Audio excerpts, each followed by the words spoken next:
देवउठनी एकादशी की प्राचीन कथा। धर्म की जय। एक समय की बात है। किसी समृद्ध नगर में एक धर्मपरायण राजा का शासन था। उनकी प्रजा सुखी थी, धार्मिक थी।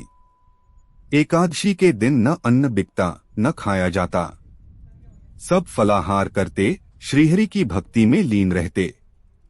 एक दिन भगवान श्रीहरि विष्णु ने सोचा, इस राजा की परीक्षा लेनी चाहिए।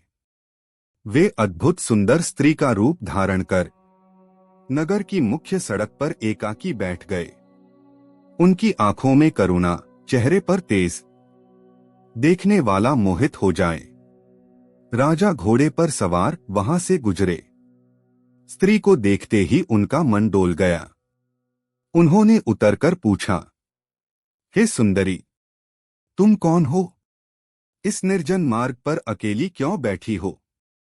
स्त्री भगवान ने मधुर स्वर में कहा, मैं बेसहारा हूं, इस संसार में मेरा कोई नहीं। न सहारा न आश्रय, किससे मांगू मदद? राजा पहले ही रूप के जाल में फंस चुके थे। उन्होंने कहा, चलो मेरे साथ, तुम मेरी रानी बनकर महल में रहो। स्त्री मुस्कुराई और शर्त रखी, मैं चलूंगी, पर राज्य का पूरा अधिकार मुझे दो। मैं जो बनाऊं वही तुम खाओगे। कोई प्रश्न नहीं, कोई विरोध नहीं। मोह में अंधा राजा बोला, स्वीकार है, सब तुम्हारा। उसी दिन विवाह हुआ। नई रानी महल में आई। अगला दिन था देवउठनी एकादशी। रानी ने आदेश दिया, बाजार में अन्न बेचो जैसे हर दिन। महल में मांसाहारी भोजन पकाओ। राजा ने विनम्रता से कहा, रानी आज एकादशी है, मैं केवल फलाहार करूंगा। रानी के नेत्र कठोर हो गए। उसने ठंडी मुस्कान के साथ कहा, शर्त याद है न? या तो यह भोजन खाओ, या बड़े राजकुमार का सिर कटवा दूंगी। राजा स्तब्ध रह गए। वे बड़ी रानी के पास गए, आंसुओं भरी आंखों से सब बताया।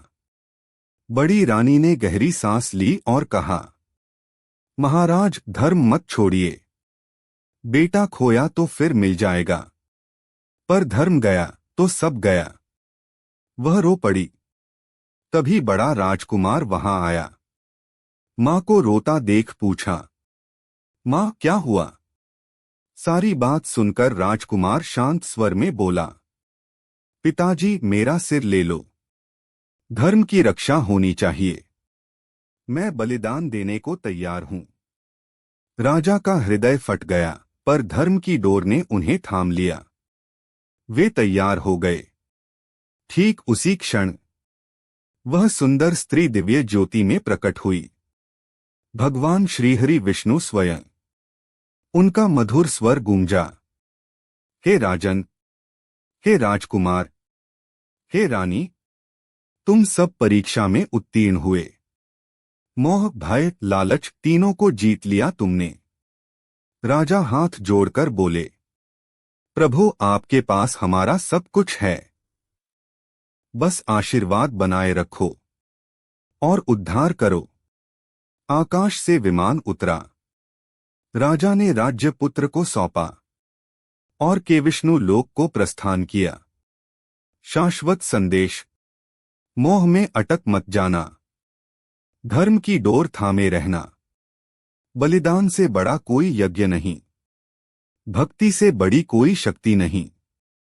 अंतिम प्रार्थना, जय श्री हरि, जय तुलसी माता। ले इस कथा को सुनने वाला, पढ़ने वाला, हृदय से हुंकार भरने वाला, सब पर विष्णु कृपा बरसे। धर्म अटल रहे और मोक्ष का द्वार खुले। देवउठनी एकादशी की हार्दिक शुभकामनाएं। इस कथा को अपने बच्चों, परिवार, मित्रों को सुनाएं।